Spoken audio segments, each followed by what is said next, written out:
All right, we should be all ready. All right. Good morning, everyone, and welcome to the September 8th Coordinating Committee of the Erie MPO. We have an opportunity for the hearing of the public. At this time, is there any public comment?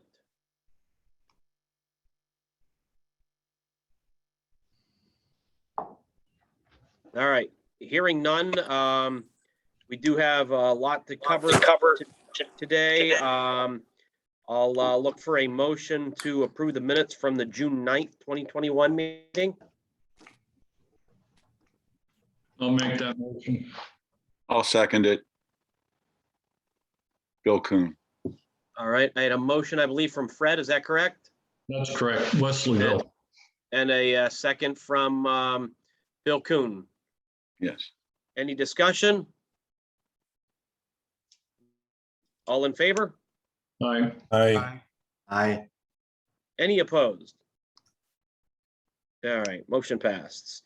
Moving on to the 2021 Transportation Improvement Program, the TIP program. I believe Brandon's on the line. He's going to give us an update on any modifications. Morning, Brandon.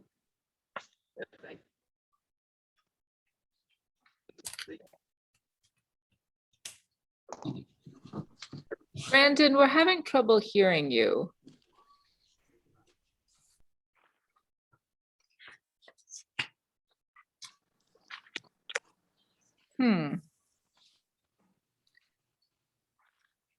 All right, well. How am I now?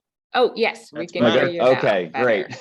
Thanks. Something with my laptop speaker has been giving me headaches for a couple weeks now. So, okay. So since the Erie TAC meeting on August 11th, there have been 9 administrative modifications to the Erie Mpo 2021 TIP and 5 administrative modifications to the statewide 2021 TIP that are shown in the other attachment as informational items. There are no amendments that require a vote for the MPO, but I'll still go over a few of the modifications that may be of particular interest. So administrative modification number 6 involves returning funds from 4 projects to the Erie Highway Bridge line item. These projects include US 20 Zook Road to Chestnut Street, SR 8009 Ramp B over I-79, SR 8009 Ramp C over I-79, and SR 2003 Main Street over French Creek. The first 3 projects were deferred out until study is completed, while the Main Street over French Creek project is being deferred 5 to 10 years because of recommendations from the Bridge Asset Management System, or BAMS system, and inspection data. As I covered last month, you'll be seeing more of the BAMs and PAMs being incorporated for project selection and basically determining, used as a tool to help determine when a project can be done, and if so, how can it be done given the fiscal constraints we have. Administrative modification number 8 on the chart involves the addition of Act 13 funds and the local match to the McGahan Hill Road project, if I said that correctly. Administrative modification. McGann. Okay, gotcha. Administrative modification number 9 involves addition of funds to the Central Bayfront project, railroad crossing. $1 million from the economic development line item was added to the con phase in their fiscal year 2021 due to an increase in the CSX cost for track relocation. And going to the, I was going to say I can stop now for questions before going to the statewide if you'd like, Emily. Yeah, that works. Okay. I actually do have a question myself, since you brought up the ramps over I-79 and 26th Street. So now there is a study phase on this project to look at the alignment of that intersection and maybe changing that intersection. Do you have any idea when that study will be conducted? I'm not sure.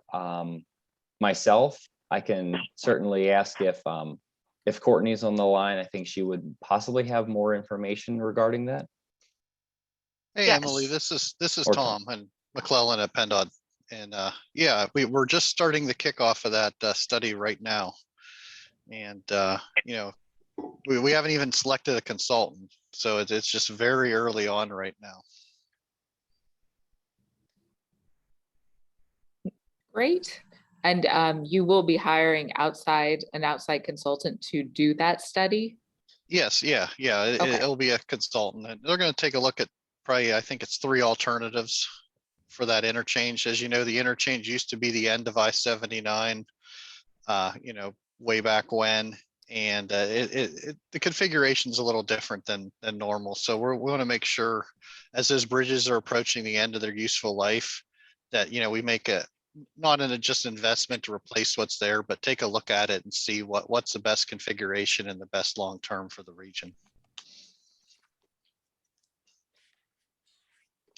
Yeah, that's a very interesting study. That was all the questions I had. So does anyone else have questions for Brandon on these fiscal constraint charts?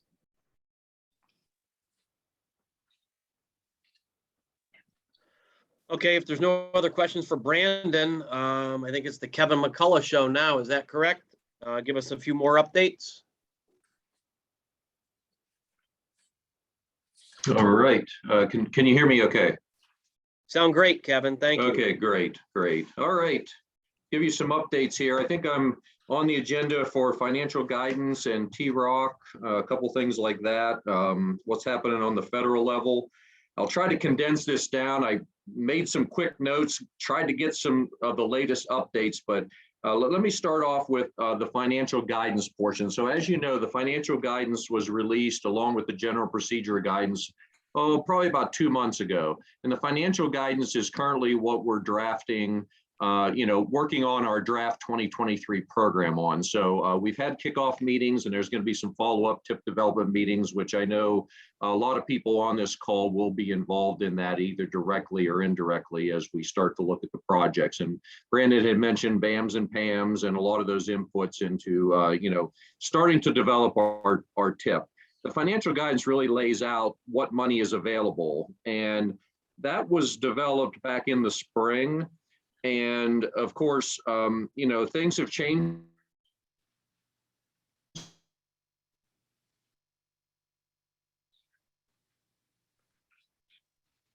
Kevin, we may have lost your audio.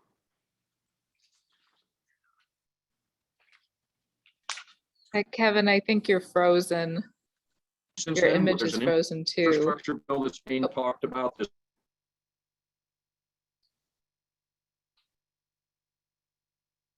Hey, Kevin. I'll try and message him real quick here. See if Thanks, Brandon.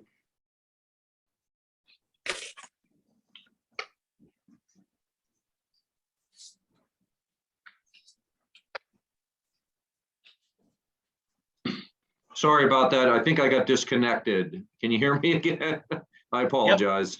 No problem. Thanks, Kevin. We lost you for Yep, about sorry about that. Yeah, my machine just went into a reconnect there and now I think I'm back. So anyway, so that's the financial guidance picture. So if something happens with the Infrastructure Investment and Jobs Act, this IIJA or whatever it's going to be called, this $1.2 trillion bill, then we'll assess at that time if there's any impacts to the financial guidance. If that were to pass, then obviously that would have some impacts, and the financial guidance work group can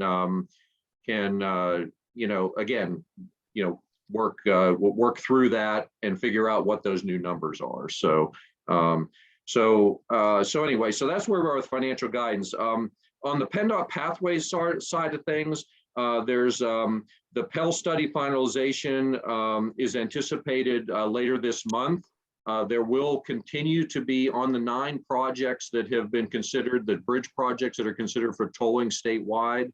That is going to be, those are going to continue on through the fall and into early spring. So that's where we are with regards to pathways. On the T-Rock side of things, a lot of that stuff is obviously mid and long term. The study's been submitted. We talked about that at the technical committee meeting. No changes there.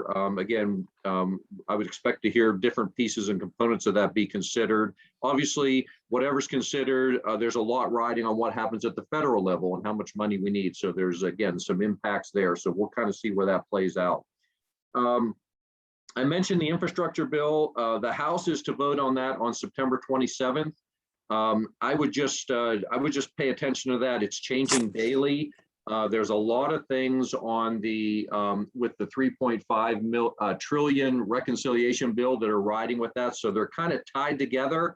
There's some legislators that would like to see that not be tied together. So so again, a lot of back and forth on that, but we're expecting a vote on September 27th. A lot can change between now and then. So just kind of we'll keep our eyes on the ball and just kind of pay attention to what's going on with that. So obviously that infrastructure bill is very important.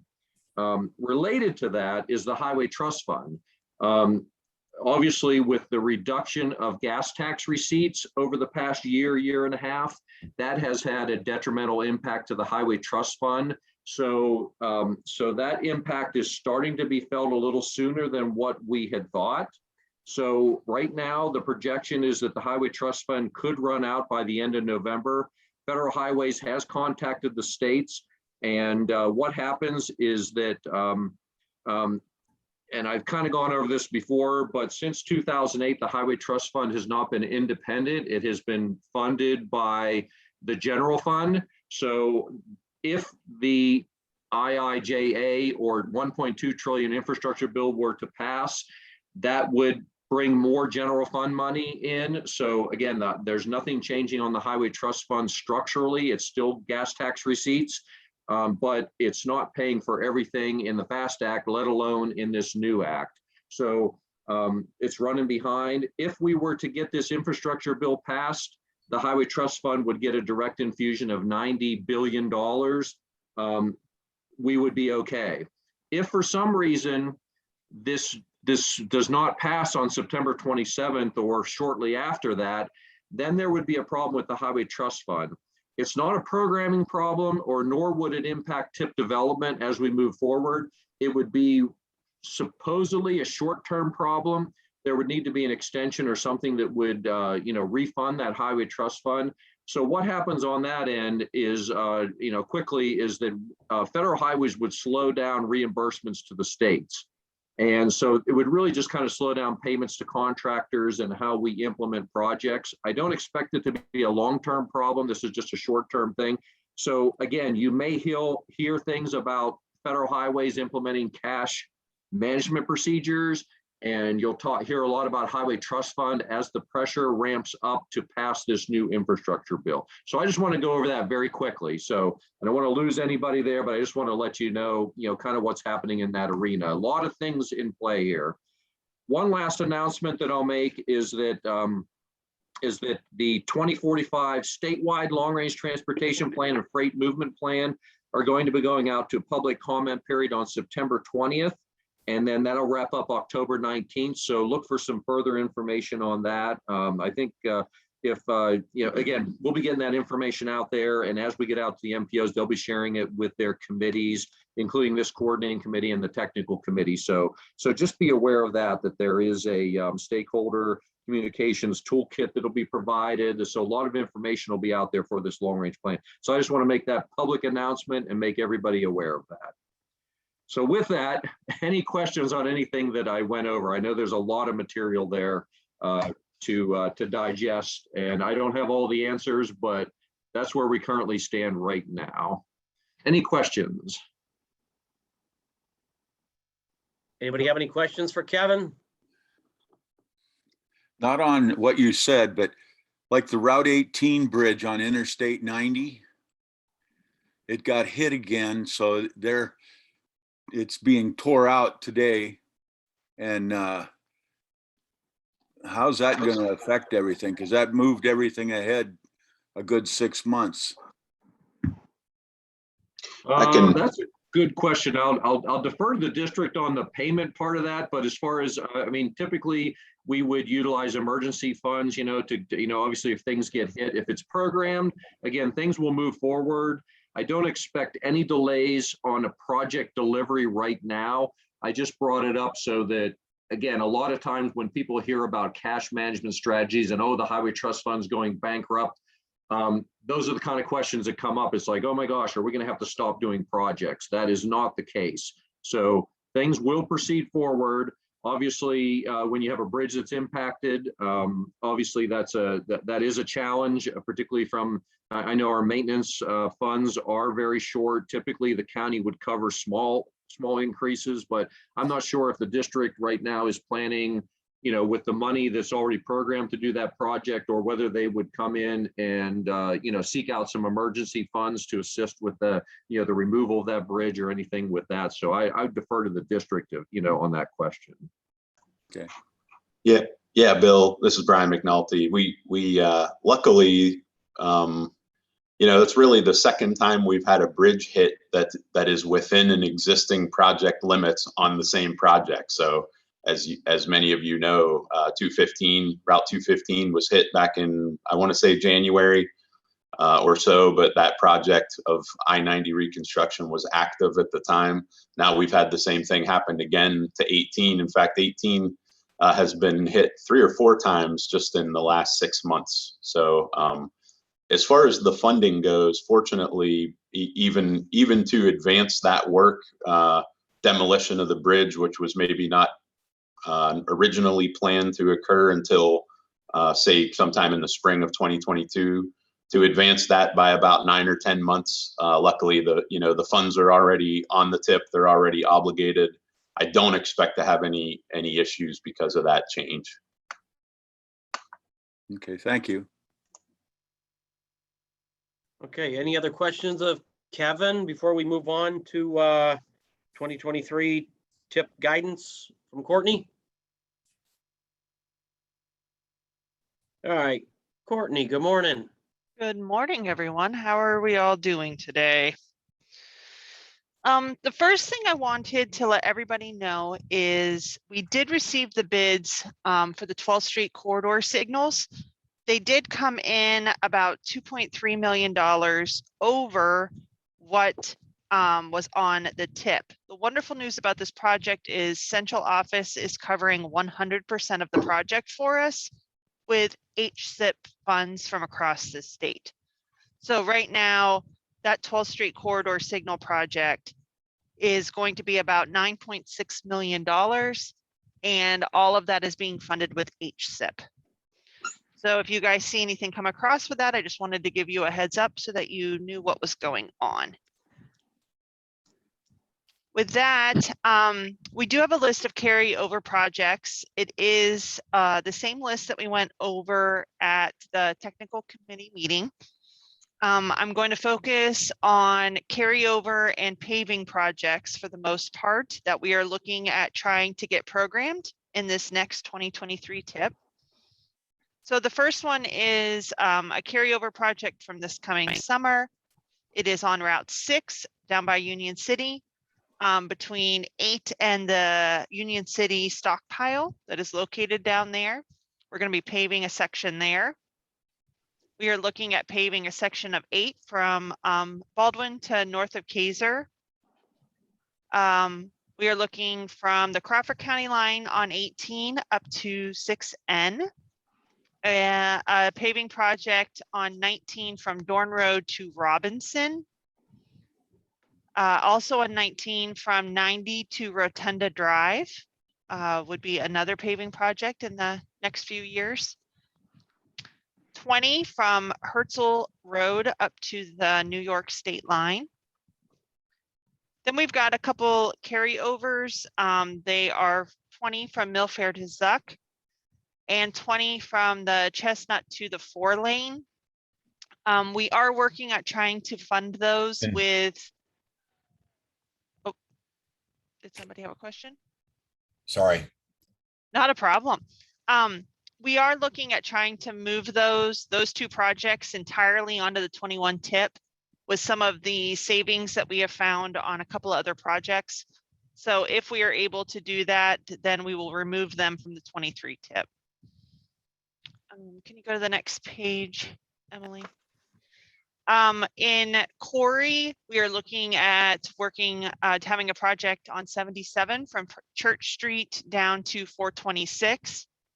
And then we also have the 426, 2020, and 2029 project that is in Corey going in the next couple years. Depot Road, we have section 4. Section 2 will be going this next summer. And then we have section 4 that we are looking at sending out around 2025. 832, we just started traffic study work on that.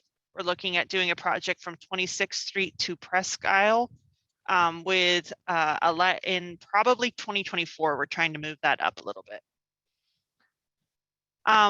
We do have a consultant working on the 6N underpass in Springfield Township to put that out.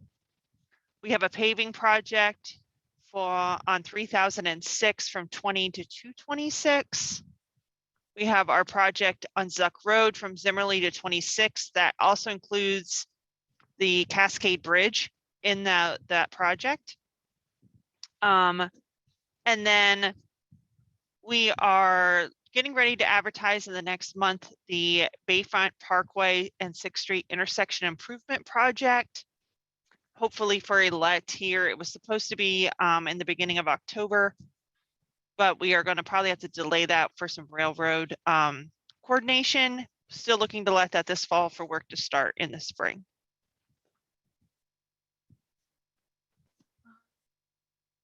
Next page, Emily. And the rest are a few bridge projects that we are looking at. Any questions on anything that you guys have been able to look at this on projects that you have questions on, or something that you thought maybe was going to be on that we didn't have on? I just had a question regarding pavement projects on Route 19. Mm-hmm. Would that include ADA or no? Improving some of the intersections? Yes, absolutely. As far as what degree of work, we have kind of our standard of what when we impact a crossing, we have to make that crossing compliant. So kind of, most of our typical paving projects have sort of a standard impact to ADA facilities at an intersection. And we kind of have a guidebook, so to speak, that we follow after years of experience in that area. Okay, wonderful. Anything else? Yeah, anything else for Courtney? Well, I will go ahead and ask the question that I'm sure lots of people are curious about, and that is, with all of these carryover projects and the new paving projects, is there anything left for the MPO2 program, or is this pretty much fiscally constrained as is? We are not looking at a finished product in any way.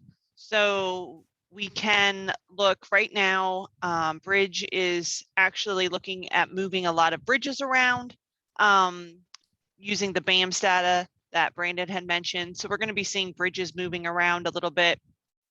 We are going to be looking at possibly seeing some of the paving projects still being moved. So I certainly would say bring forward any projects that the MPO might have, especially if it is on a comp plan or a long range plan or something that, one of the municipalities has already brought to the MPO, the MPO's attention. What we can do at a minimum is look at alternative funding sources to be able to incorporate work that the municipalities are interested in having done if we have a project going through there.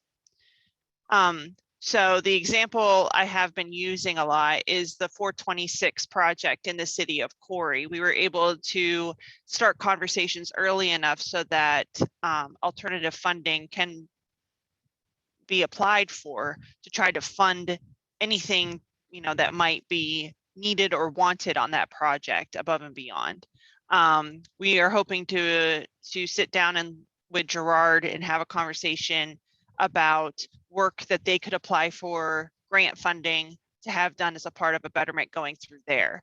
So while we may not be able to program it directly on the tip, we may be able to find funding to help incorporate work that any of the municipalities or, you know, the MPO as a whole would like us to look at doing as we get into the design of other projects.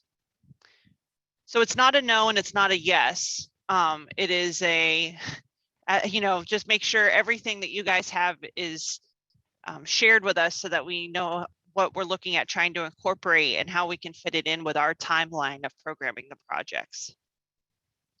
So. Pardon me, but Bill Kuhn here. On that Gerard project with Rice Avenue and Route 20, putting in that turning lane to the heading north off of 20 onto Rice Avenue. Any idea what kind of a timeline would be there for that project? I do not have a timeline. I did just get an email about the project late yesterday, and I haven't been able to look into the actual email to see what they're looking at for that. I know that the project managers were asking for some information back from some different units about the project, so we can follow up on that. Yeah, I know that they did get the hotel out and down and the ground refilled with that, so that's all basically ready whenever to put that project through. Okay, I'll find out and I'll let you know. Thank you.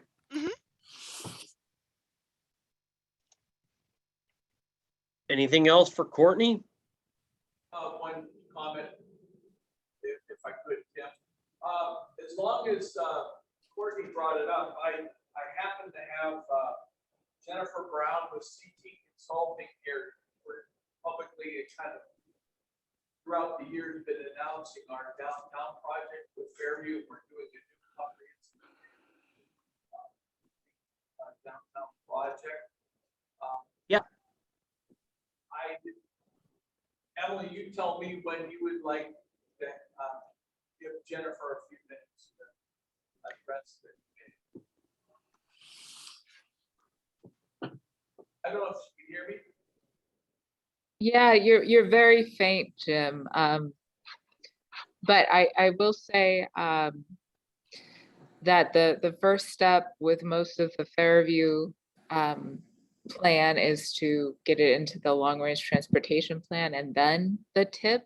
But it does not hurt, as you just heard Courtney say, to have the conversations with Penndot now in order to build up those relationships so that things can be incorporated into projects. So I would recommend offline if you and Ms. Brown and the rest of your team have a conversation with Courtney Lyle or the others at Pendot just to discuss the project. I didn't know if Jennifer could have a few minutes on their other business to describe where we are with it and present it to the committee today when we get to other business. Yes, that Yep. is doable. That would be great. She's here with us today. So Okay, thanks, Tim. you got it.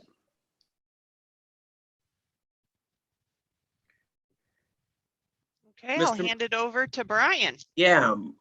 Brian, do you have some things to update us on? I do, thanks. Let me try to share my screen here. Oh, it says I'm not allowed to share my screen just yet. Let's try it again. There we go.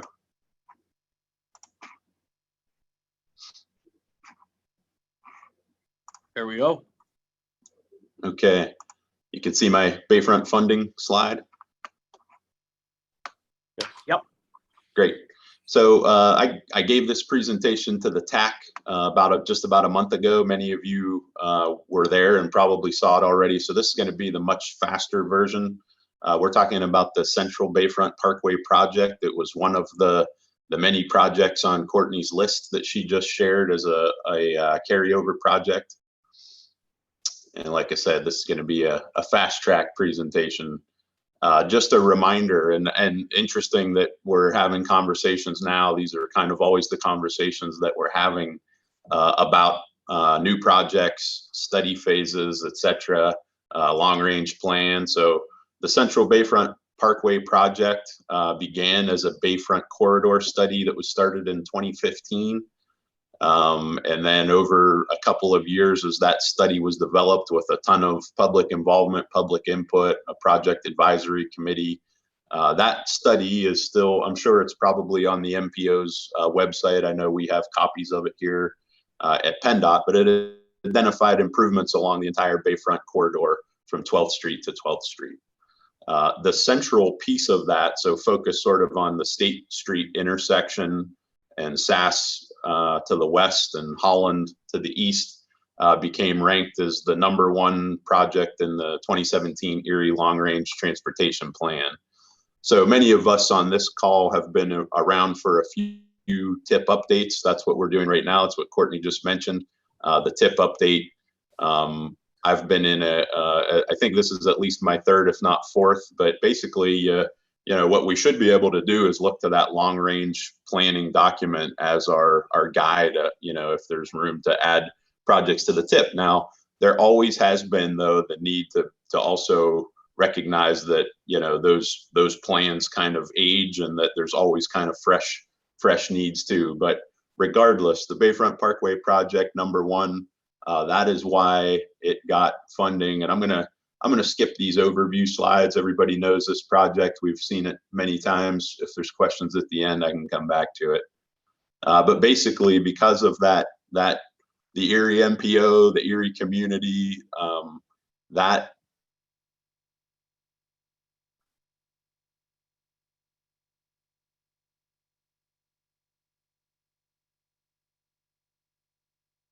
Is somebody able to message Brian?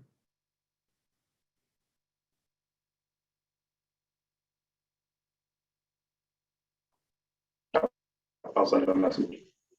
Thank you.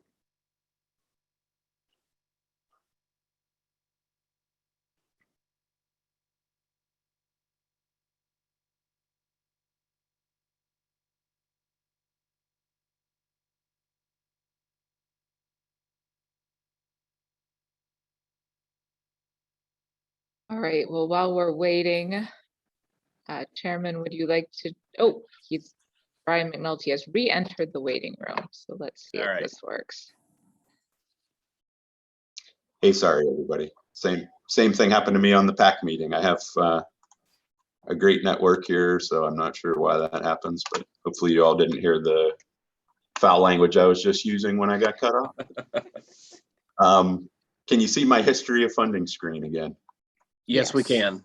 Great, thanks. So to have a project ranked as #1 on the long range plan, for it to be consistent with the City of Erie's comprehensive planning and some of those types of things are a good way to get a project funded. That's exactly what happened with this one. So 2.6 million was allocated to the project of spike funding back in 2017, 4 years ago now.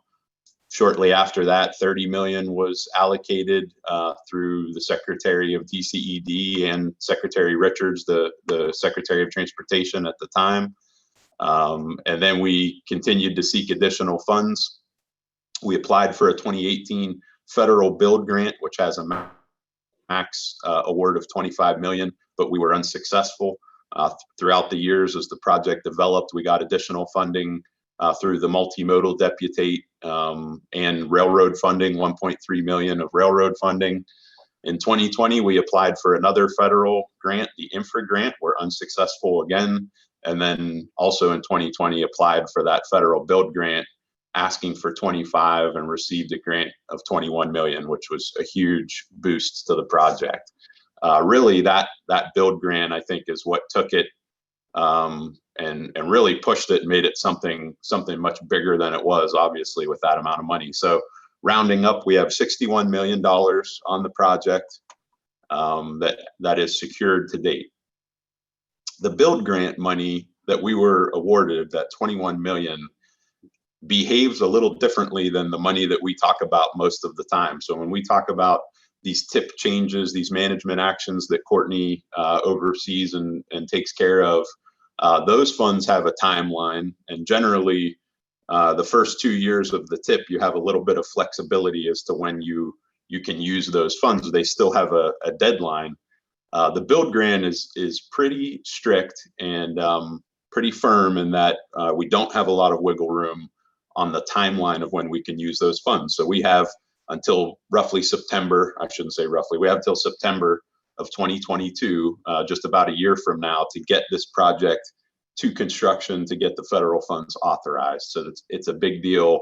And it really means that all of the other funding pieces need to come together at the same time too. Otherwise that 21 million is at risk of being lost, which would be devastating. So where we stand today, the estimate, and every time we have a public meeting, and as Tom's going to mention, we have a public meeting coming up next week. He'll give more details on that in a bit. But estimates on a project are continually changing. So our current estimate range is, as of today, is $76 to $86 million. We have 61, therefore our gap, funding gap, is 15 to 25 million.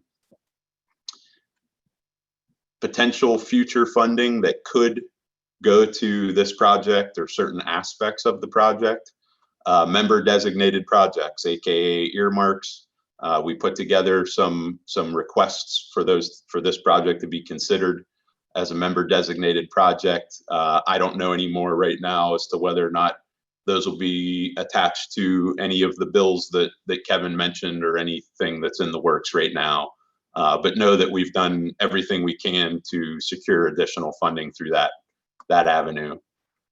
Build grants are now called RAISE grants, so that name continually changes. It used to be Tiger, then it was Build, now it's a new acronym, RAISE. But we'll continue to watch out for those opportunities. Spike funds are also known as discretionary funds. We'll continue to request those as they're available. We have a good connection with the program center. They always let us know when those funds are available and when the right time to kind of put together your request is. So that's another possibility. Competitive TAP and multimodal grants are great funding sources that a lot of municipalities use for just that, multimodal. Things like trails, pathways, walkways, sidewalks, pedestrian bridges could all sort of fall into that. So there's a lot of pieces of this project that include those types of improvements where those funds could be part of it. Erie Mpo Tip Funds, and I'll get back to that. And then city and county funds, I only put those on there because it is a possible way. It's a way that in other parts of the state or the country that projects like this Bayfront project get partly funded. So it's possible for us to mix those funds. But I can't speak for those organizations. And all I can really, the main purpose of this presentation, and I highlight that second to last bullet, the Erie Mpo Tip Funds. So we have a #1 long-range plan project that has been developed over many years now, consistent with local comprehensive planning.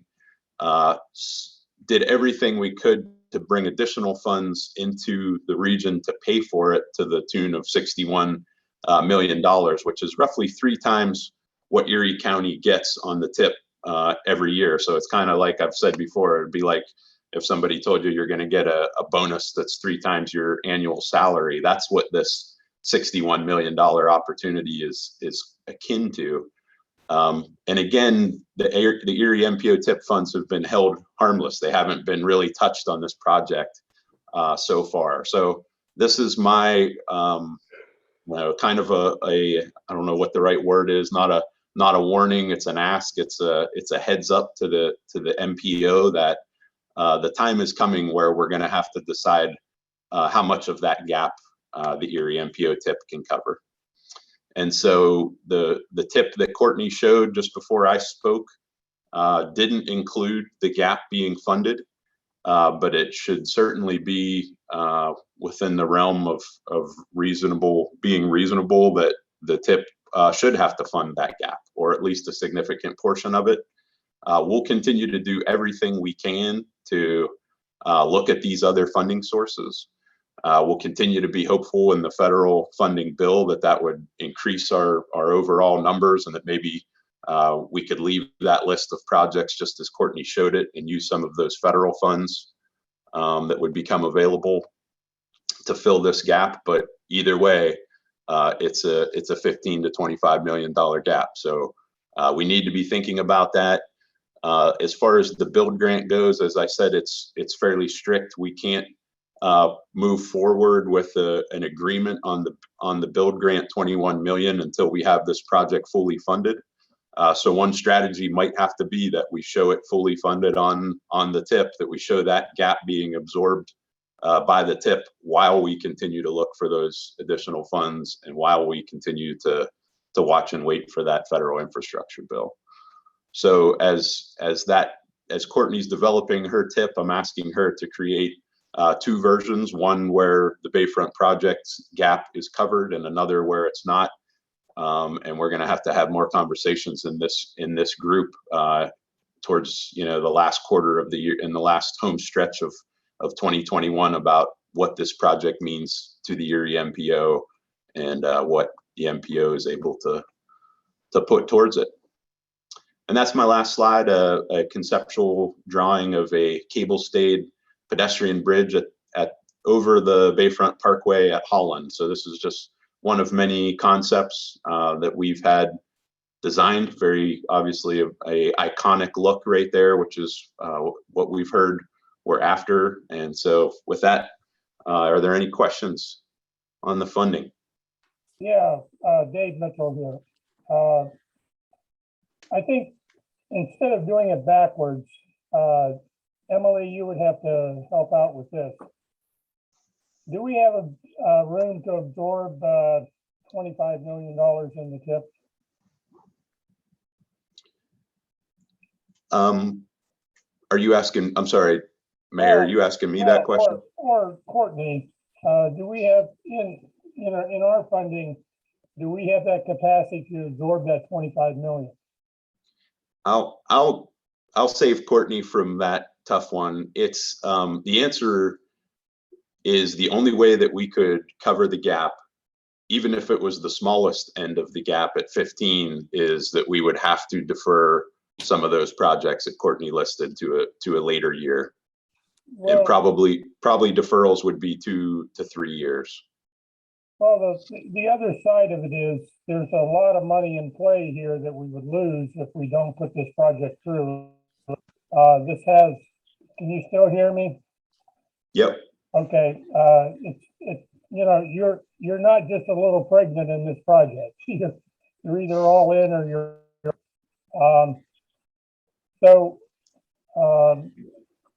why don't we think seriously about getting our funding up front? We're giving you the backing to fill that gap, and then if you do find the funds, then you would be able to reinstate some of that money.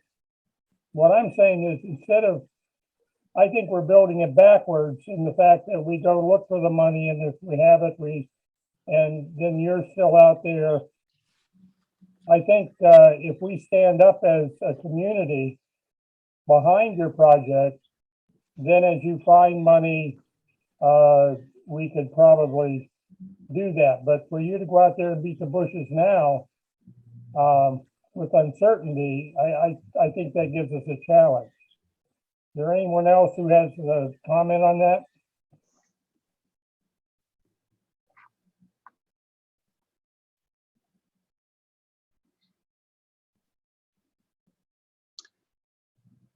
I'll say in that silence, Mayor, that there's probably no better scenario in my mind than how you just described it for the sake of this project, and always want to frame it in a way to say remember, we as the committee agreed that this was our number one project for the region, which is what set all of these wheels in motion, which is what allowed us to get $61 million allocated to it. And to put any of that at risk now, I think would be short-sighted of the committee. Well, So I would make a motion that we fund gap depending on, and again, it's hard to word this motion, that there may be other monies available to come in and replace some of the money. But I think we need to have the guarantee for you to go forward, since you only have 1 year to get it off the ground. So I'm going to make the motion that the MPO, that we work on filling that gap. At this point, I know it may sound premature, but I don't think it is. Either we're going to do this project or we're not. I mean, I have projects in Corey that are important, but there again, once this project is done, we will have other opportunities to get other funding. So I would hate to lose $61 million on a project that could change the face of Erie. So I'm putting that motion on the board. If Mr. Chairman, if you want to call for a second. And can I make a comment on that strategy? Absolutely. What does that do if, let's say we're filling the gap with, and we go public saying we're filling the gap with our tip money? Does that demonstrate a lack of need on our part when we apply for other grants? I mean, we say we're going to fill the gap with our tip and still look for other money. But when we approach those other money sources and we have no more gap, are they less likely to fund us? I mean, should we wait for this this tip gap filling strategy till the very last minute, just so we don't jeopardize showing our need on other applications? Just a thought. It's an excellent point, John. Yeah, it's a great point. It's been sort of part of how we've been looking at this all along. Really, really hoping to, like I said, hold the tip. Obviously, if there's outside sources of funding, we want to get them, because I'll be the first to tell you, we Penndot have serious asset needs that we're concerned about in our pavements. And I just spoke with our district bridge engineer this morning. We have concerns about what we feel we need to fund, and at the same time, we have this extremely important project. So if there's a way for that timing to work well, I think that I'm glad that to hear the reception that I've heard so far. I think that the next step is that Courtney creates this draft tip, this draft 2023 tip, which would ultimately be voted on by the MPO anyways. So that's another time in the next couple of months here that a vote could officially agree to put the project on the tip. And the reality of it is, when we say 15 to 25 million, I just want everybody to know that I've been asked many times, well, can you break that apart? Can you phase it out? And to be honest, usually that's a tool in the toolbox. It's much more difficult with this project because of the build grant. The build grant was applied for, the 21 million was given. There's a benefit cost analysis that's done that says we're going to improve these 3 intersections with this project. So it does make it more difficult to pull out even one of those intersections, one of those roundabouts, and break it up that way. That's why we're kind of asking to cover the whole gap at once. Now, it might be that as Courtney and the team look at fiscal constraint and the other needs, that maybe we can only cover 15 million of that gap realistically. And then there's still potentially a $10 million gap remaining, to your point, John, that would, I think, demonstrate that the MPO is doing their part, that they've got skin in the game, that they care, are committed to the project, but also there's still a gap that could potentially be filled elsewhere. Well, then could we change the motion to 15 million and then, or I'll do one of two things. I'll either pull the motion until the next meeting, or that we could guarantee a 15 million, which would still give you the ability to go out and try to find the 10 million. That would not mean that that would not mean that we would not help you if it was crisis time. Hey, those are Brian. the alternatives. I'm just putting it on the board for the committee to consider. Brian, this is Tim. I have a question. Is it possible that Courtney could create a dumbed down version of what projects would or could be impacted if we did commit to this bridge? Keep it very simplified, and just really show us the trickle down a little bit as far as what would be. And I know it's you don't have the crystal ball. You had said, projects may be delayed 2 to 3 years or something like that, but just so we can actually see. And I do agree with you that, we have committed to this as far as our number one priority, but just so everybody can see what would be impacted if. Yep. Yeah, I think that's wise, and we can definitely provide that. Well, the other kicker here is the fact that there will be an infrastructure bill passed. What the numbers will be is in debate. I mean, I think Congress is going to pass it, whether it's a 1 or a 3. But even if it's a 3 trillion, only 1 will be in the pool we're fishing in. So I think maybe some of that money could be backfilled in the near future. I just don't want to hang Brian out there and PennDOT out there right now on this project. I think it's up to us as a region to stand behind projects. I mean, like I said, all of us will feel a little pain, but we solve a major problem in one of our highest visible areas in the county, which will help in tourism and other things. So, and business promotion. So I think there is a cost benefit available even to Corey on that. As we improve the city of Erie, we improve the health of the whole county. So just putting that out there right now.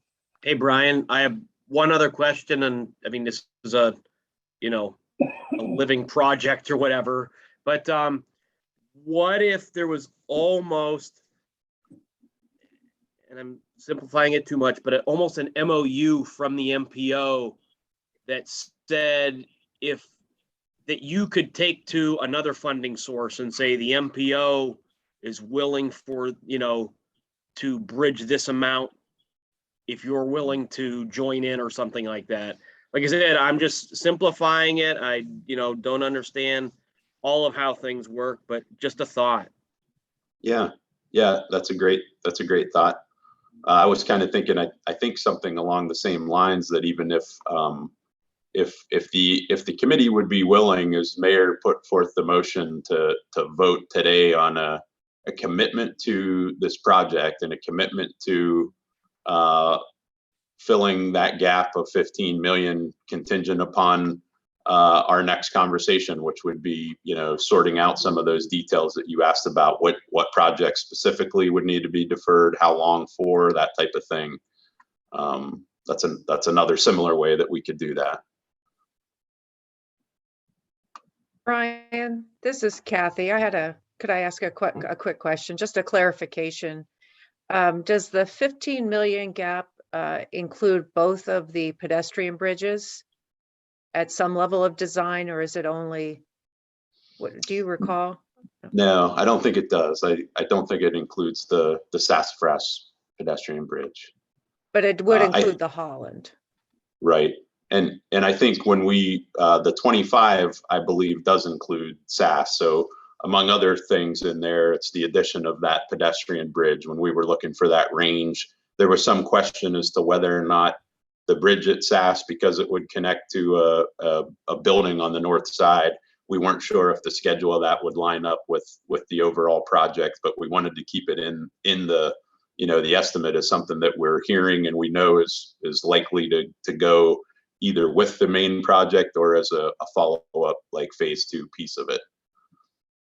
Okay, yeah, because the, as I'm sure most of the MPO members recall, the Holland Street Bridge is really a very important bridge for the city because it does connect the Lower East Side, gives people safe access, the pedestrian cyclists safe access across the Bayfront. It is the highest priority of the two bridges. We'd like to make sure that that's included in the overall project as it moves forward. And as Brian pointed out, the Sassafras Bridge has got some complications or some more intricacies and isn't quite as important as the Holland Street. So we would certainly want to make sure that the Holland Street Bridge is included and fully funded with this phase. So I certainly support the direction that Mayor Mitchell is moving towards, and would like to see the gap filled as much as possible.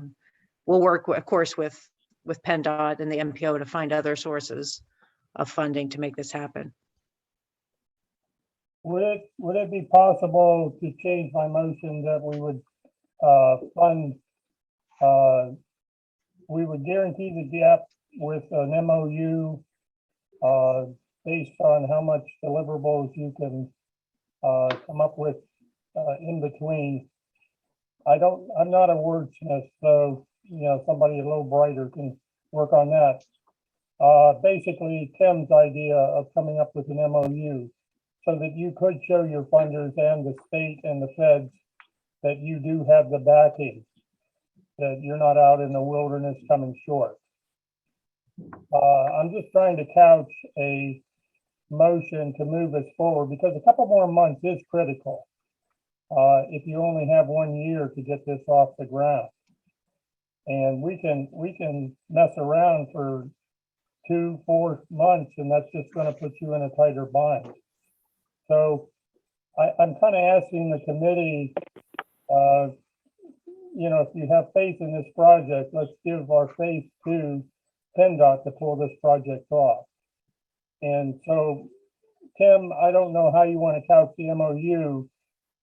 You can put it in that motion that we would come with an agreement to guarantee the funding gap. Now, I don't know if we have to come with a hard number on that or not. Emily, is Emily around? Yes.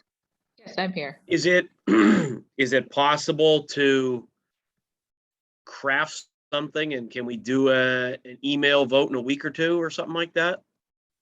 I think we can. I think that would be a good approach. Maybe especially if Courtney could get that revised tip actually showing where the money would come from. I think the deferment process will be important because there should be some criteria for what gets deferred. Maybe it is condition, maybe it's environmental justice areas. There could be many factors in what gets deferred, and just making sure we have that process in place before anything is officially committed. So I think your idea of an email vote in a week or two is very good, especially if Courtney can get that list out to the group. Do you think that's possible, Courtney? Yes, I will start working on it as soon as we are out of the meeting. No rush for the rest of the meeting or anything, but Yeah, motion to adjourn. Yeah. Okay, then we'll couch that motion if we can find a second, and I'll put in there that we will have it as an email vote. I'll second that strategy. All right, fantastic. We have a motion by Mr. Mitchell and a second by Mr. Tushak. Any other discussion? Hearing none. All in favor, please. Aye. Aye. Aye. Opposed? Aye. A big step. Motion carries. Really appreciate it. Thank you all. Certainly. All right. Brian, did you have anything else to add, or you got to take a No, breath now? That's it for me. Thank you all. All righty. Emily, if you want to touch on the next couple things on the agenda, the local federal aid, I think we need a vote on that, and the Tismo funding as well. Yes, Okay. so at the Technical Advisory Committee, we reviewed the local federal aid route ranking and funding that would be assigned through that ranking process. So the votes that were taken at the TAC were to award the funds that are in red on this sheet, which is $250,000 to Arbuckle Road in Mill Creek, $90,115.67 to Cherry Street in the city of Erie, and $159,884.33 to West 32nd Street in Mill Creek. So we need a motion to officially allocate these funds. I'll make a motion to allocate the funds. Bill Kuhn, I'll second it. All right, I have a motion and a second. Any discussion on those? All in favor? Aye. Aye. Aye. Aye. Anyone opposed? Motion carries. Emily, now on to the Tismo funding, please. Yes, so Pendot has been gracious enough to put together an application for Tismo funding. So it is a grant application to get these dynamic signboards in different places throughout the county. So these are the locations that Pendot has created. And I included all of the information about these projects in the meeting materials, but specifically, I wanted this group to be aware of the locations and to vote to put this application in for these locations. So I know there were some questions specifically about the summit location. Matt or Mark, did you have a chance to discuss the signage board on Route 19? Yeah, I got out and took a look at the proposed locations, and I think they're both good locations. I had visions of them being a little bit closer to the on-ramps, but looking at this, doing a little bit of research, I think we're all fine with proceeding with it. Okay. So the next question again is for Courtney. We do need match from the MPO in order to apply for these funds. I know you're now tasked with the Bayfront funding, but do you think there would be matching funds for the Tismo funding?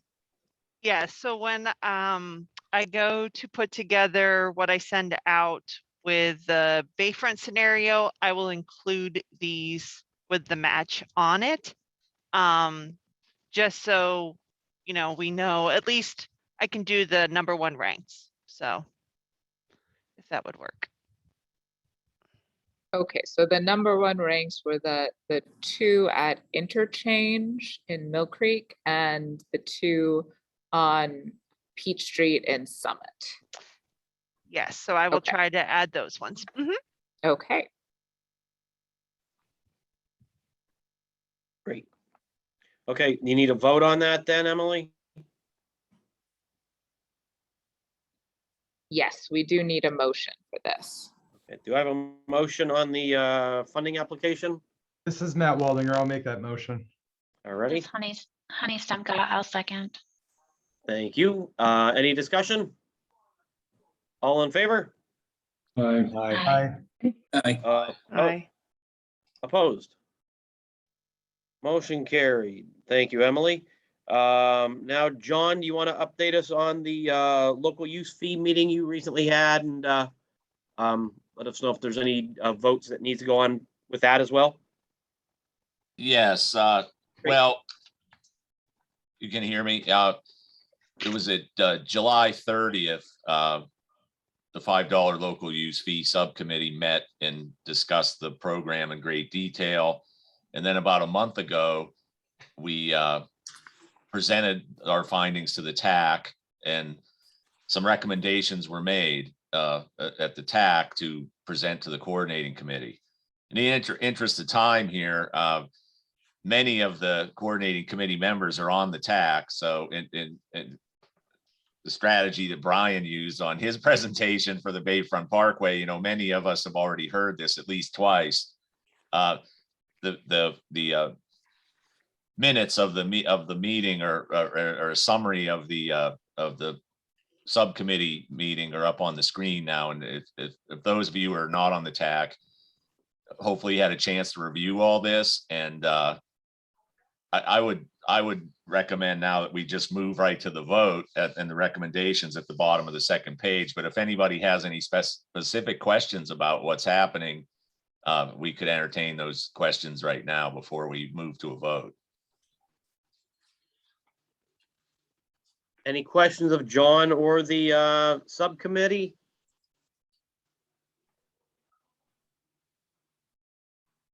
If not, that was in the form of a motion, correct, John?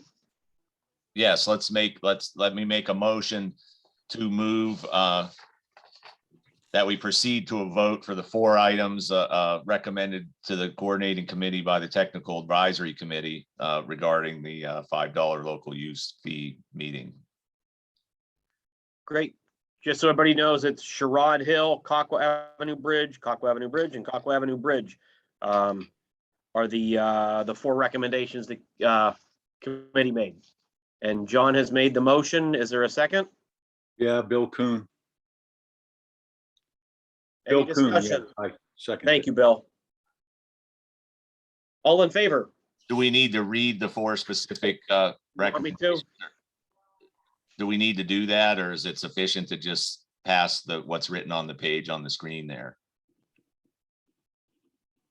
You want me to read them real quick, Emily? Yeah, why not? For the record, let's read. Okay.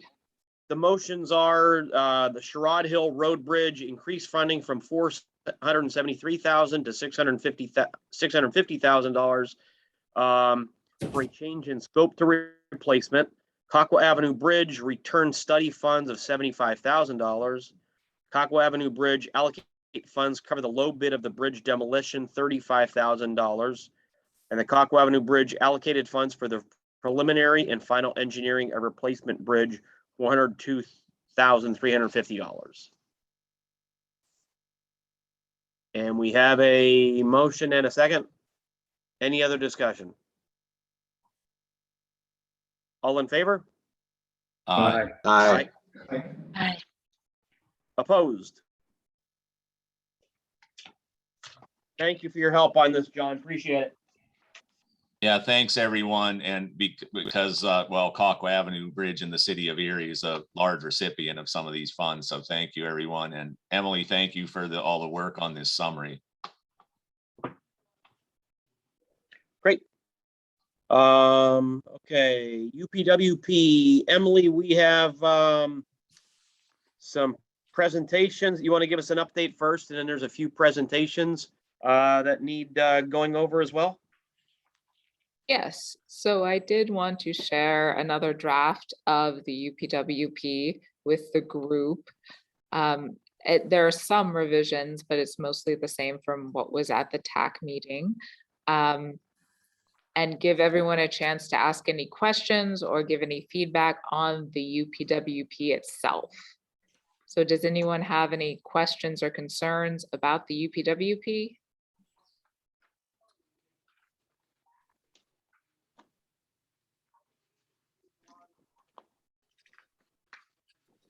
All right, well, hearing none, we do have some study funds available in the UPWP, as well as Penndot has other study funds such as the supplemental and the connects.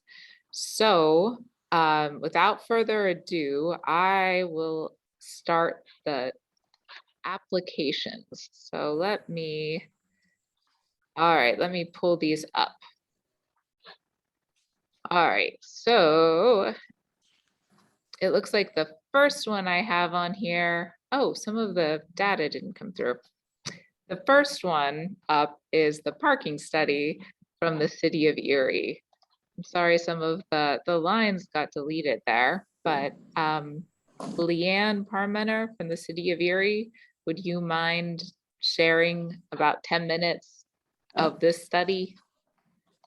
It won't take that long. So with the investment that's going on downtown and in the Bayfront, the city wanted to have a study conducted of like the parking infrastructure and the current policies that we have in place. So we wanted the study to conduct an inventory of what we currently have and look at the occupancy data and the proposed demand that's going to be from these investments in the city.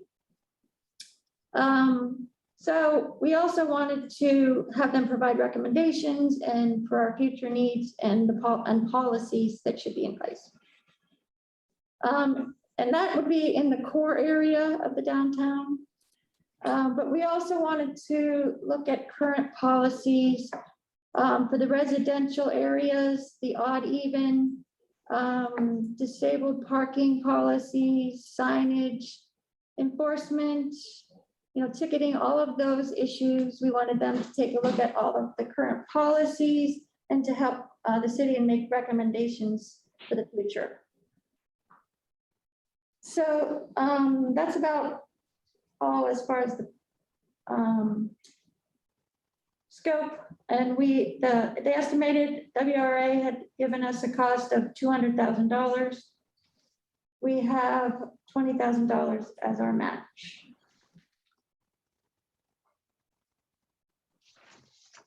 So.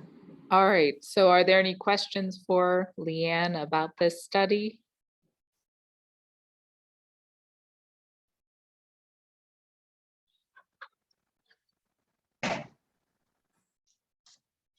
No questions of Erie? We're all set? Okay. All right, All right. and just as Thank a you, point, Leanne.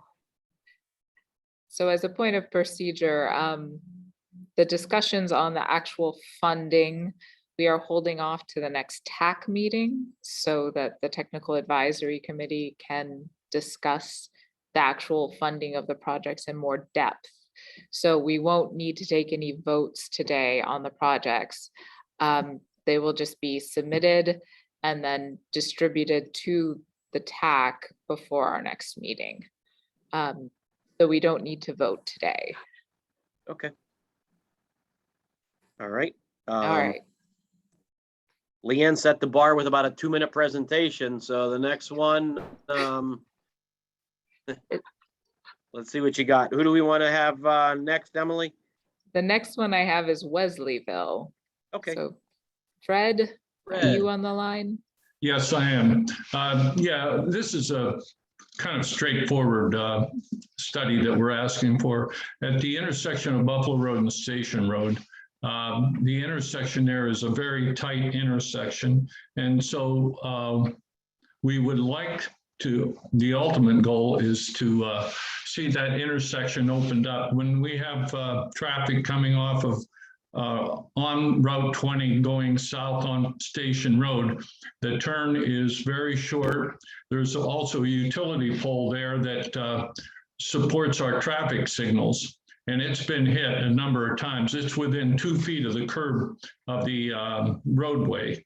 And so consequently, if that traffic signal would come down, and it's the half of the pole is already taken out from trucks making that turn. So you can see it on the top left there picture, and also and all the way across on the right, top right there, you can look at that pole and you can see where it's been hit. If you drop down, you'll see where the trucks have to encroach on the through lanes to make the turn there. Also, you can see at the bottom there, bottom right, where that traffic, that utility pole has been hit a number of times. So we're looking for a way to open up that intersection where the truck traffic, and we got a lot of truck traffic. McCormick's is just down the street, and we have a lot of truck traffic coming out of there. Our police chief said that anytime Pendot sends a oversized load through, be it going down to Web Tech or wherever, that the lights are hanging so low that they have to get up and move the hold the lights up to see to let the oversized load. In the top left, you'll see the narrow left-hand or right-hand turn from Route 20 eastbound, and that's so we'd like to see this whole intersection opened up and better support for our traffic signals in the borough there, because it does really hamper the truck traffic going through.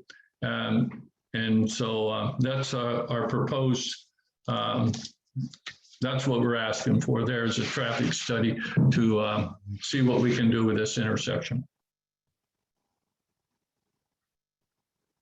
Okay, any questions of Fred or Wesleyville?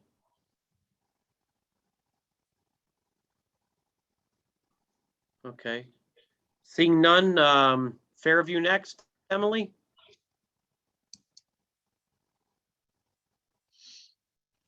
Charity's gonna present.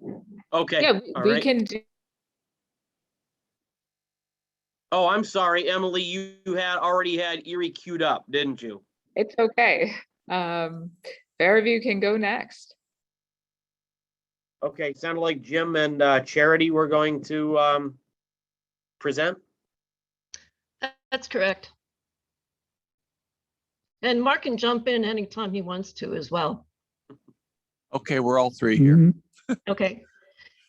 Well, the purpose of Fairview's funding request is to study, to have a study for documenting the operational conditions on the PA 98 corridor, and more specifically for the congestion at the intersection with US 20. Emily, would you be able to point to that intersection? That's correct.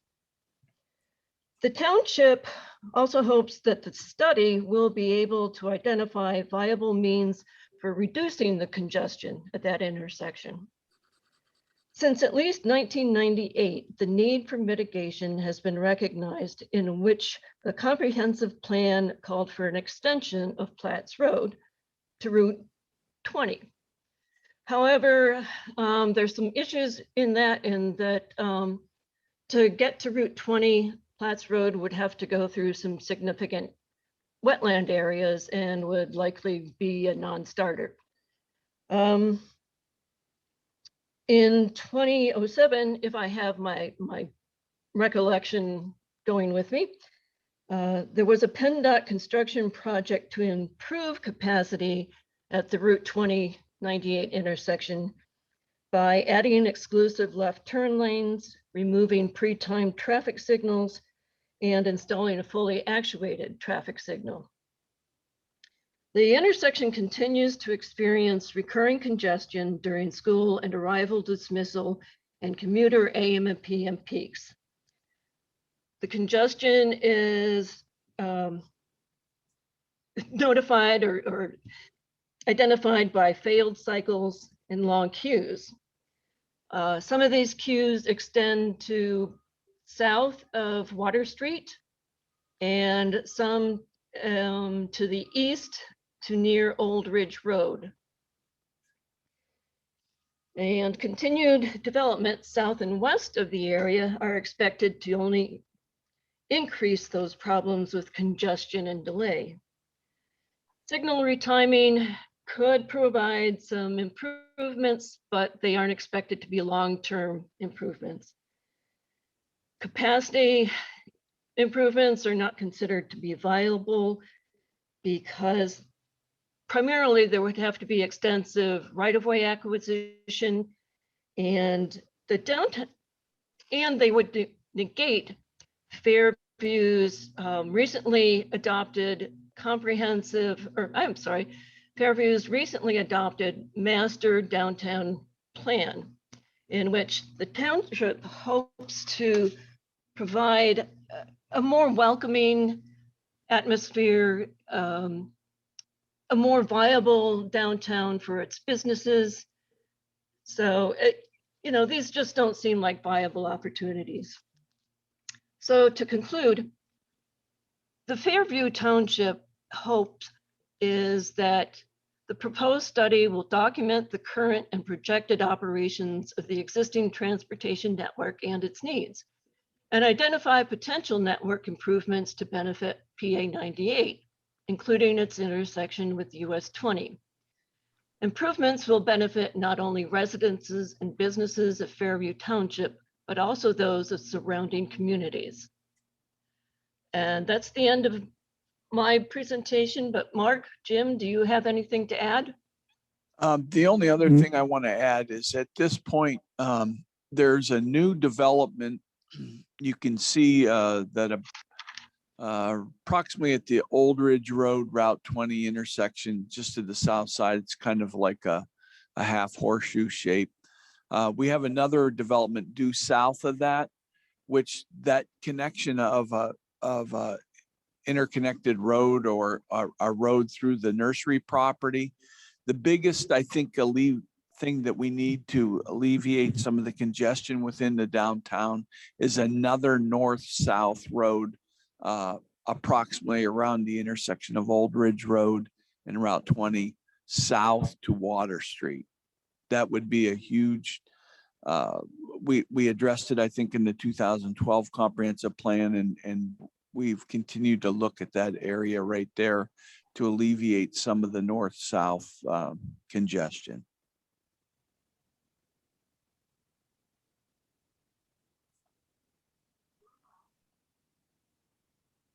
And the township has currently estimated that it's willing to match up to $20,000 for this study. All righty.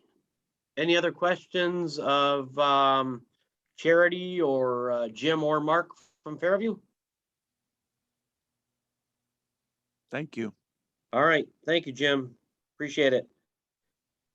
All right. I'll get you back on track here, Emily, with Erie. They had 12th Street Transportation, I believe. Yes. Okay. I think Kathy Rosdick is going to present. I am. Thanks, Emily. The 12th Street Land Use and Transportation Study, or 12th Street Reimagined project, has been a priority study. It was identified in the city's comprehensive plan, Erie Refocused, because it is part of the core area of the downtown. It's the one portion of the core that has yet to be further studied and analyzed. The reason this is and it's also in the long range transportation plan as an identified priority study. The scope of the project would include 12th Street, West 12th Street from I-79 east to State Street.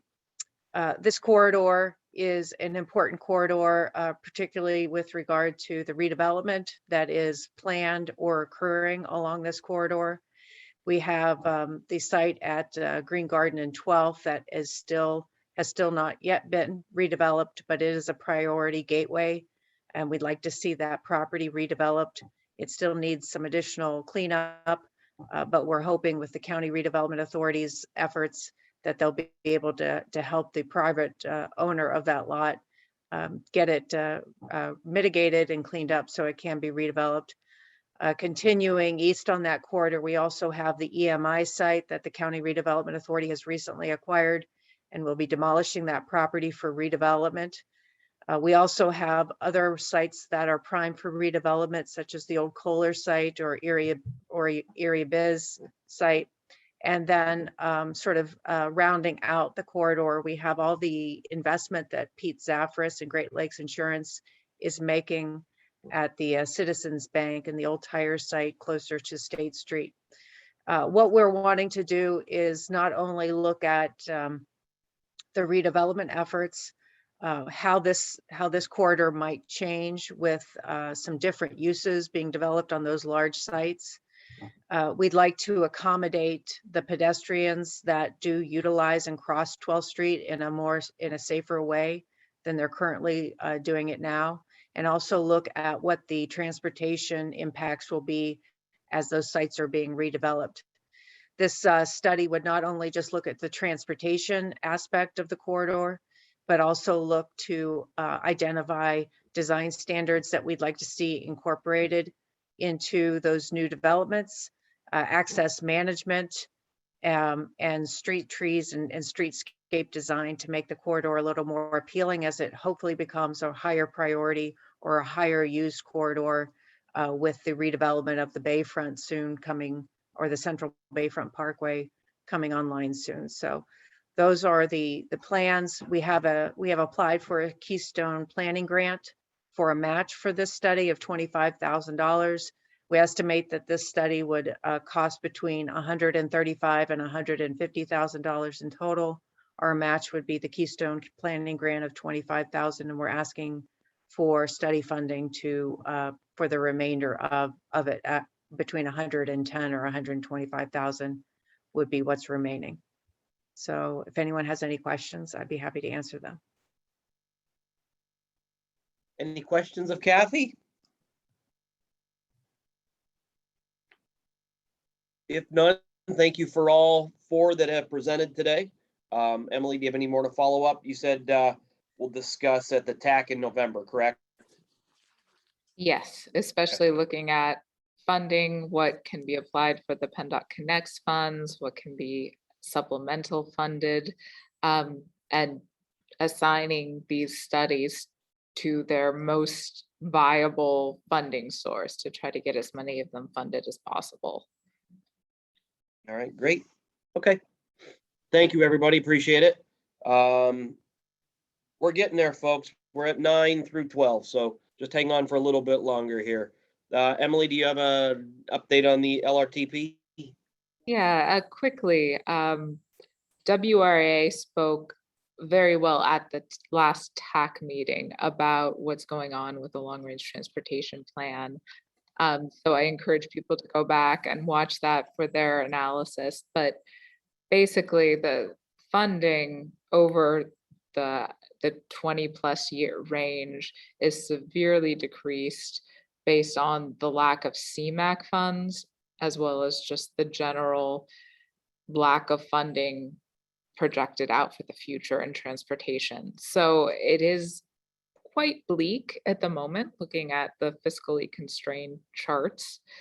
So at the moment, the county as well as WRA is putting together a package of all of the projects from the public outreach, as well as comp plans and previous unfinished projects from 2017, and we'll be sending them to the municipalities for feedback to make sure they are municipally supported projects and high priorities, because there is going to be so little new able to be incorporated into the LRTP. So please watch your inboxes. I'll be making phone calls and sending emails about that project list very soon here. So we can really start to prioritize what things will be in this new 2017, or the update from the 2017 plan. That is really all I have. If anyone has any questions right now, I'm happy to answer them.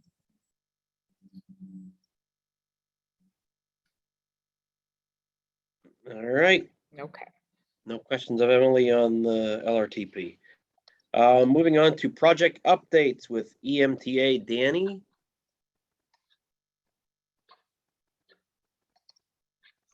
Is Danny still with us? She sent me a message. She said she had to leave, that she's sorry. So if anyone has any questions on the EMTA report, feel free to send her an email after the meeting. So this was the report that she sent out. So if anyone has questions, you can reach out to Danny. Gotcha. Okay. All righty. Pendant Project Newsletter. Ron, good morning. How are you? Morning, Tim. Good. How are you? Great. Keep this brief. There were, as usual, not a whole lot of updates to the newsletter.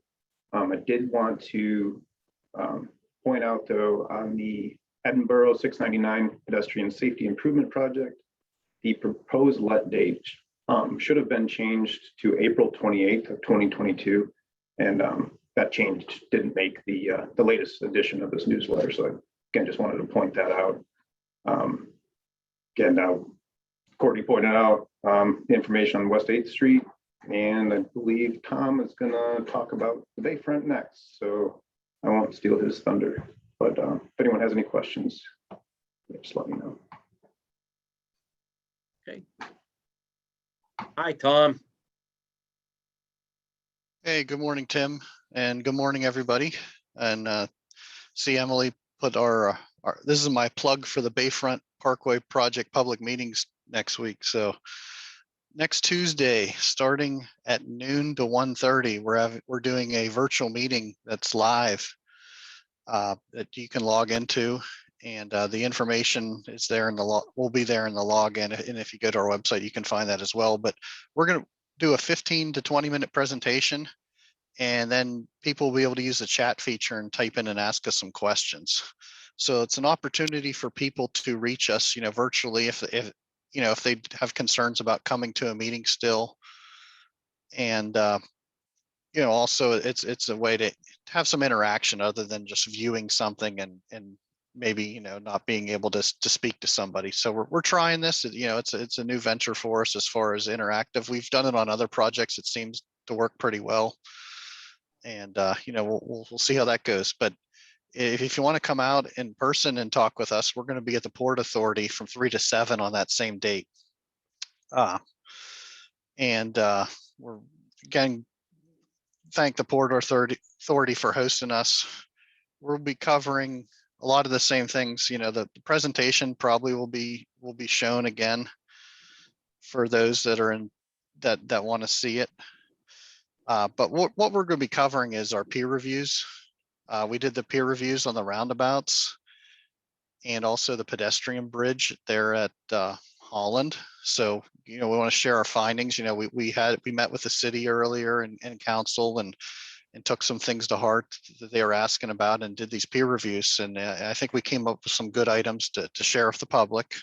So we'll let everybody know how that turned out. I know the group here has been in tune with the project, so they've probably seen some of the renderings of the Ped Bridge. That's another thing that we'll be talking about, all those different alternatives that we went over with the Ped Bridge. I believe I shared it probably at a previous meeting here in the last 3 or 4 months. Some of the different trusses or, the cable stay bridge that Brian showed at the end of his presentation. Some of the other things we want to hear back from the public at that meeting will be aesthetics. We'll have some retaining walls. So, what should those retaining walls look like? Should they be spaces for artists to work with murals and painting? Should it be natural earth elements? What kind of other enhancements to lighting and landscaping? So we just want to get feedback again from the public on all those different items and, help us formulate our final designs. Because right now we're in that home stretch trying to get everything wrapped up on the project, again, to meet the timeframes that Brian talked about. One of the other key items we'll be discussing or, we'll be at the open house is, environmental concerns. We want to protect the pristine bay. So making sure, that not only during the design, but also during construction, some of the things that we do as far as what we call the erosion and sediment pollution control devices and those plans. So we'll have a board on that for people to look at. Again, going over the project schedule, if we start construction, next year, we're looking at probably this 2023 and 2024, but some paving items or some landscaping items just to make sure they catch and everything, and might sprinkle into 2025 as far as construction. And again, we mentioned 12th Street and the Signal Project earlier today, the extra money that we're very thankful that the HSIP program can help fund. The 12th Street corridor is a way to move traffic east-west during the Bayfront construction. And also a little update on Soldiers and Sailors and the bridge. I mean, they're building the bridge abutments right now, if anybody's been down in that area. So there's been some earthwork and things going on there. So again, just next week, next Tuesday, to, let the public know what we've been up to for a while. We haven't gone out to the public for a while due to COVID and some other things, but we're attempting to have a couple different things next week, avenues for people to, again, get re-engaged, get refocused, and get excited about the project. So that's all I have, Tim, unless there's any questions. Any questions of Tom or Pendot? Yes, Bill Kuhn here. Hey, you are in those pedestrian bridges. They're not going to be open, are they? Because how are you going to deal with snow if they're not enclosed? Well, the pedestrian bridges, yeah, they're still being designed and talked about, but obviously the maintenance has to be an important part of that, whether they're open or, we have a maintenance agreement with somebody to take care of the snow. But, all of our paths and everything around the Bayfront, all of them, they have to be maintained by somebody. So somebody's gonna be there maintaining a lot of the items that are out there already. Yeah, I'm just concerned about, as if somebody's going to plow across those bridges, even with a small plow, you're dumping that right down onto the Bayfront Highway itself. And well, it has to be done carefully, and there's people that take care of some things like that now, as far as plowing and such. So yeah, it's all been part of our discussions for sure. Okay, that's all. Thanks, Bill. Any other questions of Tom? All right, just a reminder, the meeting is online 12 to 1:30 next Thursday, is it? Tuesday, I'm sorry. Tuesday. And then the open house is at the Port Authority from 3 to 7. Yep, thank you. Thanks, Tom, appreciate it. Other business, if Fairview is still with us, Jim and Jennifer Brown, do you want to take a few minutes to give us your thoughts? Sure. Is it possible to share my screen? Yes, let me stop sharing. Thank you. I believe we have the technology. Isn't it wonderful? All right. Can everybody see my screen? Yep. Yes. All right. Well, first off, I'm Jennifer Brown. Thanks for the opportunity to introduce Fairview Township's Master Downtown Plan.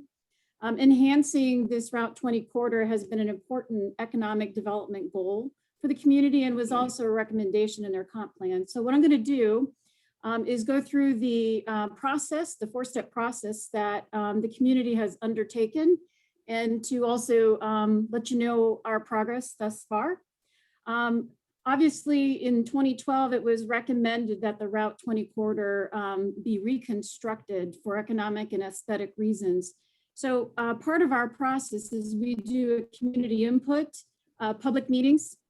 We also do an existing conditions report. We follow that up with a concept development, and then we put a cost estimate together.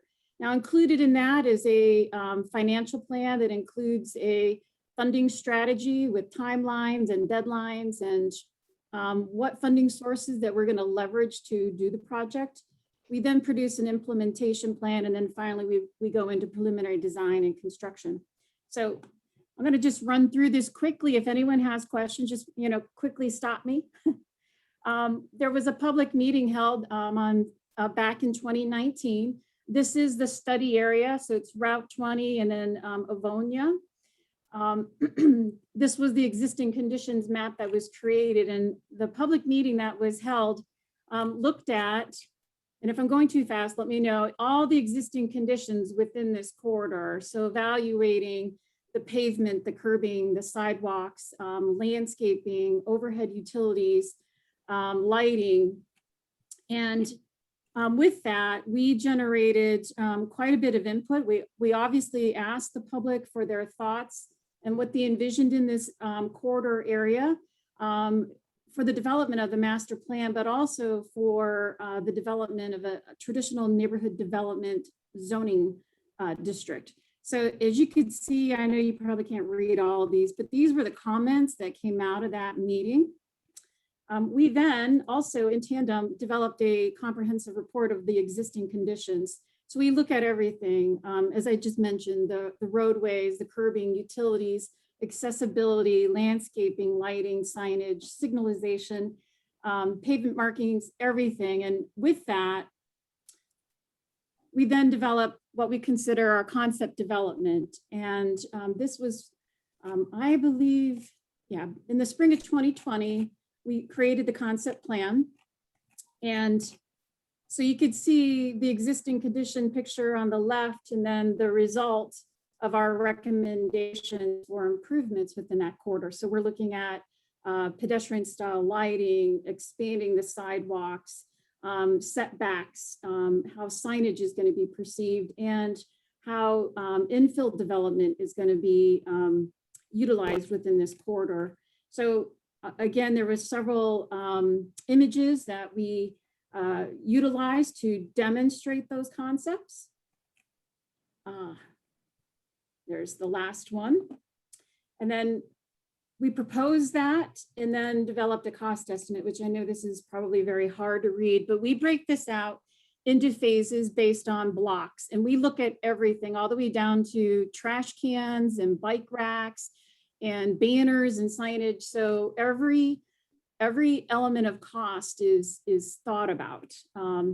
And then what we do is go through and look at timelines and financial ability, and then we develop a funding plan. In this case, the goal was to start off with phase one. This is a phased project. And so this is the first phase. So it goes from Franklin Road all the way through to Avonia's intersection and just beyond into the little pocket park. We then developed a project schedule where we have project funding being applied for between June of this year and June of next year. We are currently in the design development and preliminary engineering phases right now, with, we believe, construction to proceed in December of 2022. So just quickly, I'll run through. We develop a funding matrix. So recognizing all of those elements that were in the cost estimate, we look at all of the programs that are available to communities that are looking to leverage outside funds. And so everything down to listing out what are the elements that are eligible under the grant, down to how much is available in the grant, when the grant deadline is due, and what kind of match. And of course, we have a matrix on, does it cover construction administration? Does it cover environmental reviews? You know, when you are doing a capital stack, just hearing about the Bayfront project, you know, it is complex when you start lining up all these different funding sources, whether they're state and federal or local foundation funds. And so once we've evaluated all those funding sources, then we develop what we consider to be the funding plan. And so then we start to actually assist with pursuing those grants. And so what you see highlighted here in yellow are the programs that the community has applied for. And so just a quick update, the Appalachia Regional Commission pre-application has been submitted, and so has a DCED multimodal application. Clearly with our presentation today, our goal is to get this corridor project's future phases onto the long range transportation plan. And so, you know, listening to Emily, we definitely will schedule a meeting to talk to Penndot in regards to including that. Any questions? Jim or Mark, do you have anything to add? The only thing I'll add, Tim, thanks, is that we're looking at it.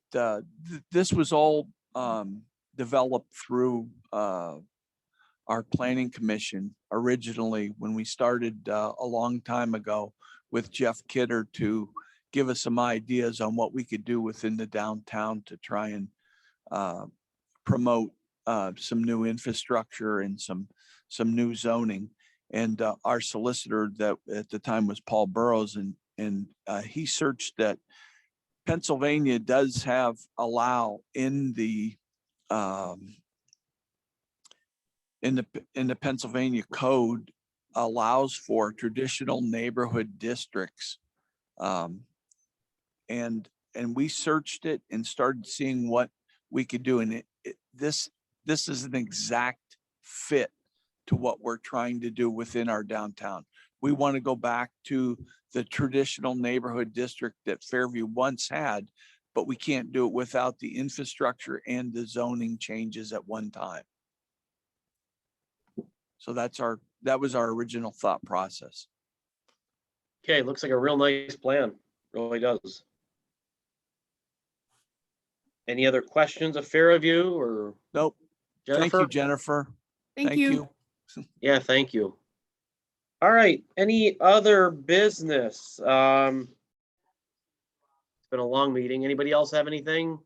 Give another follow up with any public comment on what we've covered today? I would remind everybody to keep in mind or keep an eye open for information from Emily on the vote that we will get to in the next week or so, Emily. Unless Courtney already has her summary done. No? Oh, I'm really close. All right, we'll skip lunch today maybe and get that, bang that out, will you? Yeah, I'm already planning on it. Yeah. All right. Any other, just a reminder, our next meeting of the TAC committee is November 10th, 10 a.m. As of now, Emily, it will be Zoom. Is that correct? Yes, yes. Unfortunately, with the rising cases of the Delta variant, it will be virtual. Okay. All right. Any other business today? Do I have a motion to adjourn? Oh, Coon, so moved. I'll second. Sounds good. Thank you, everybody. Have a great day. Stay safe. Thank you. Thanks. Thank you. Yeah, thank you.